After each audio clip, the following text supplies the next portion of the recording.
샬롬 9월 5일 맥체인 성경 읽기입니다. 세움북스에서 출간한 임승민 목사님의 해설입니다. 사무엘상 29장과 30장은 블레셋 땅에서 하나님의 도움을 받는 다윗 이야기죠. 이스라엘과의 전쟁에 다윗도 소집이 됩니다. 자칫하면 다윗이 동족을 죽이는 일도 벌어질 수 있죠. 그때 블레셋의 방백들이 아기스 왕에게 다윗을 빼자고 하죠. 곤란한 상황을 맞이한 다윗에게 최상의 결과가 나온 겁니다. 다윗은 서운하다고 큰 소리를 치고 시글락 지역으로 돌아갑니다.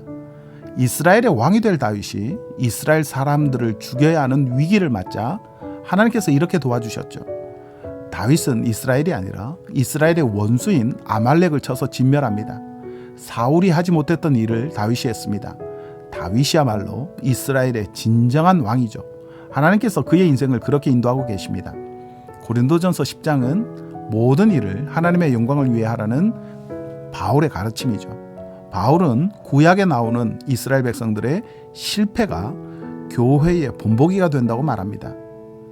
6절에 이러한 일은 우리의 본보기가 되어 우리로 하여금 그들이 악을 즐겨한 것 같이 즐겨하는 자가 되지 않게 하려 함이니. 우상 숭배에 죽임을 당한 사람들의 이야기를 읽고 우리는 우상 숭배를 하지 말아야 합니다. 하나님을 시험해 죽임을 당한 사람들의 이야기를 읽고 하나님을 시험하지 말아야 하죠. 구약에 나오는 징계와 심판은 오늘을 살아가는 성도들에게 경고를 주죠. 바울은 우상에게 바쳐진 음식물에 관한 교훈을 계속해서 말합니다. 시장에서 파는 것은 그냥 먹어도 되죠. 음식은 사람을 더럽게 만들지 못합니다. 그러나 누군가가 그로 말미암아 시험에 든다면 먹지 말아야 하죠.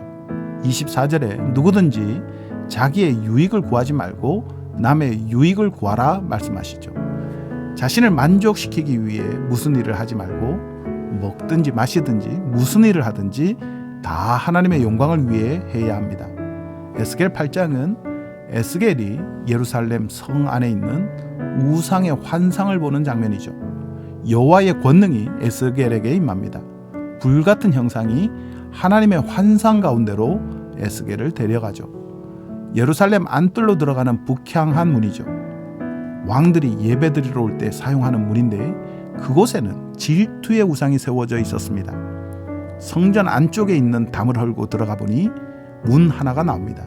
그 안에는 각양곤충과 가증한 짐승과 이스라엘 족속의 모든 우상이 벽에 그려져 있었습니다. 거기에는 장로들이 향을 피우고 있었습니다.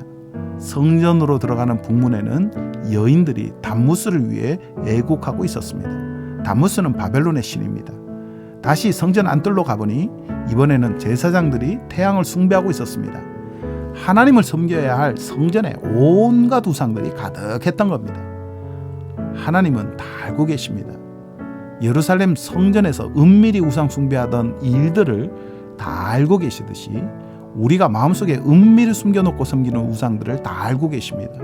누구도 하나님의 시선을 피할 수 없습니다. 시편 47편은 나라와 민족을 다스리시는 하나님을 찬양하죠. 하나님은 우상과 다릅니다. 우상은 생명도 없고 힘도 없지만 하나님은 크고 강하시죠. 하나님은 온 땅의 큰 왕이 되십니다. 8절에 하나님이 뭇 백성을 다스리시며 하나님이 그의 거룩한 보좌에 앉으셨도다 말씀합니다. 하나님은 각 나라의 지도자들을 다스리십니다. 온 세상의 정치와 경제도 뜻대로 이루어 가십니다. 하나님의 주권적 섭리에서 벗어난 사람은 있을 수 없습니다. 하나님은 뭇 백성을 다스리십니다. 그러므로 하나님만 믿으시기 바랍니다.